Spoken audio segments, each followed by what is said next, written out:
Hi friends, நான் இப்போ எங்கே வந்திருக்கேன் தெரியுமா? சங்கரா சதுர்த்தி முன்னிட்டு நான் பிள்ளையார் கோயிலுக்கு வந்திருக்கேன். இந்த பிள்ளையார் கோயில் எங்கே இருக்குது தெரியுமா? ஈச்சன்மலையில் இருக்குங்க. இந்த கோயிலில் என்ன ஸ்பெஷல் தெரியுமா? சோழி போட்டு கணக்கெலாம் சொல்லுவாங்கங்க. நீங்கள் இப்போ நான் என்ன சொல்ல வரேன்னா, கோயில் சின்னதாக இருக்குது அப்போல்லாம் நீங்கள் நினைக்காதீங்க. கோயில் சின்னதானா பவர் ரொம்ப அதிகங்க. இப்போ நம்மளுக்கு ஒரு பிரச்சனை இருக்குது அப்படின்னா நம்ம அதுக்கு சொல்யூஷன் தருவோம் அதானே. ஆனால் நம்ம பிரச்சனை என்னன்னே தெரியாமல் இருந்துச்சுன்னா நம்ம எப்படி சொல்யூஷன் தருவோம்? முடியாதுல்ல. நம்ம பிள்ளையார் கோயிலில் என்ன பிரச்சனை அப்படின்னு அழகாக சொல்லி அதுக்கு சொல்யூஷனும் சொல்லி தருவாங்க. நம்பிக்கையோடு வாங்க, சந்தோஷமாக போங்க. நிறைய பேர் நிற்காங்க, நாங்களும் வருவோம். சங்கரா சதுர்த்தி ஃபுல்லாக நாங்கள் வருவோம். அப்புறம் செவ்வாய் வெள்ளி பூஜை உண்டுங்க.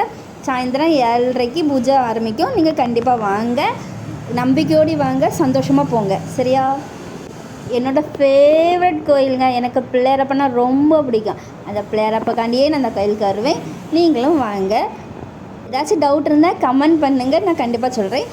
அப்புறம் இன்றைக்கி சங்கரா சதுர்த்தி தூரம்லாம் சாப்பாடு போடுவாங்க. நாங்களும் நல்லா சாப்பிட்டாச்சு. ஏம்மா நீ சாப்பாடுலாம் எங்கேயும் போயிடுவா அப்போல்லாம் நினைக்கக்கூடாது. நான் சாப்பாடுலாம் எங்கேயும் போக மாட்டேன். இந்த பிள்ளையார்னால் எங்கேனாலும் போயிடுவேன். இப்போ பிள்ளையார் கோயிலுக்கு தான் போயிடுவேன். இவங்க தான் கோயில் பூசாரி. இவங்க தான் நம்மளுக்கு எல்லா கணக்கையும் சொல்லுவாங்க. வாங்க, நம்ம பிள்ளையார் அருள் பெறுங்க.